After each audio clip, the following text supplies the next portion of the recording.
ابو حدیث کی طرف واپس آ جائیں جو فرمایا آپ علیہ السلام نے اکیلے ہی مرے گا. تو ابو ذر غفاری اس حاکم کی روایت میں آتا ہے ابو ذر غفاری کی موت کا وقت قریب آ گیا, صرف بیوی ہے پاس.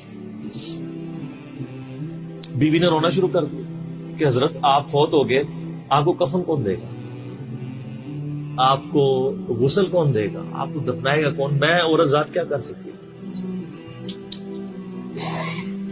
حضرت ابو ذر نے کہا کہ نبی علیہ السلام سے میں نے سنا تھا کہ تو اکیلا مرے گا, پھر مسلمانوں کا ایک قافلہ وہاں سے گزرے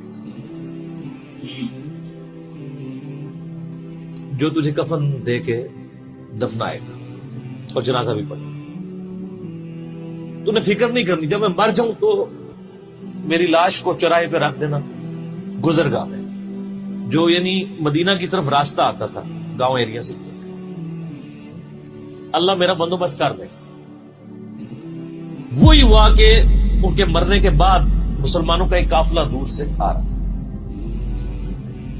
تو اسی مستقل حاکم کی حدیث میں آتا ہے کہ سر قافلہ بھی سنے پھر کون ہے, عبداللہ ابن مسعود.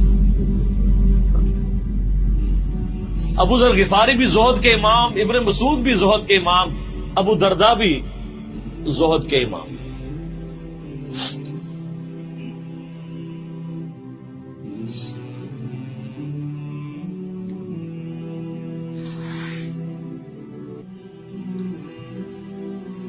ابن مسعود رضی اللہ تعالیٰ عنہ جب وہاں پہ رکے ان کو تو نہیں پتا تھا یہ کون ہے,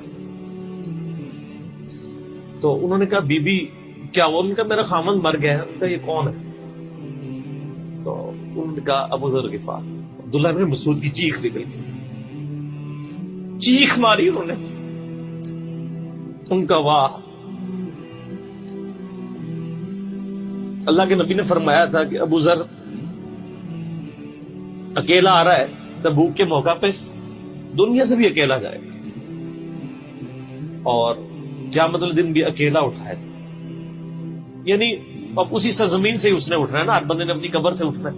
یعنی وہ مسلمانوں کے قبرستان میں بھی دفن نہیں. ایک یہ جو مزار کی رٹ لگائے پھرتے ہیں, میں ان سے پوچھتا ہوں تمہارے بابوں کی کیا اوقات ہے, ابو ذر غفاری کا مزار دکھاؤ گے.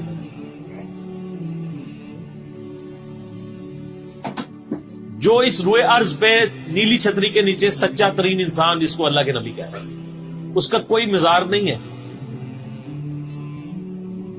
غریب المتنی میں مرا ہے, اس کی قبر بھی ایسی جگہ ہے جہاں مسلمانوں کے پاس قبریں بھی کوئی نہیں ہے. ایک ریگستان میں اکیلی قبر ہے, اس قبر کا بھی کسی کو نہیں پتا, اس پہ کوئی مزار بھی نہیں ہے, اور قیامت الدین بھی اکیلا اٹھایا جائے گا. یعنی قیامت تک وہاں پہ کوئی قبرستان بھی نہیں بنے گا. ظاہر نبی علیہ السلام کی کیا بھی خبر ہے, تو کیا وہ ناکام ہو گیا اگر مزارات ہی دلیل ہے کامیابی کی؟ تو عبداللہ ابن مسعود رضی اللہ تعالیٰ نے ان کو غسل دیا, کفن دیا اور دفنا دیا. یہ پوری ڈیٹیلز آپ کو المستقل حاکم میں مل جائے گی.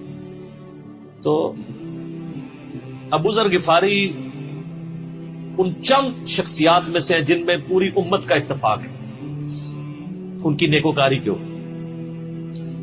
شیعہ بھی ان کو بہت رسپیکٹ دیتے ہیں, اہل سنت بھی دیتے ہیں, صوفیاء کے ہاں بھی ان کو امام مانا جاتا ہے زہد کی وجہ سے. آپ تصوف کی جتنی کتابیں پڑھیں, چاہے امام غزالی کی ہوں, رسالہ کو شیریہ پڑھیں, اور لوگوں کو بھی پڑھنا شروع کریں, تو ابو ذر غفاری آپ کو زہد کے امام کے طور پہ ملیں گے کہ ان کی زندگی میں یعنی یہ زہد تھا, انہوں نے کس طرح کی زندگی گزاری. سر لوگ مجمع میں مرتے ہیں, ان کو یاد کوئی نہیں کرتا, اور ابو ذر غفاری کو آج بھی دنیا یاد کر رہے ہیں, ہم بھی یاد کر رہے ہیں رضی اللہ تعالی علیہ السلام.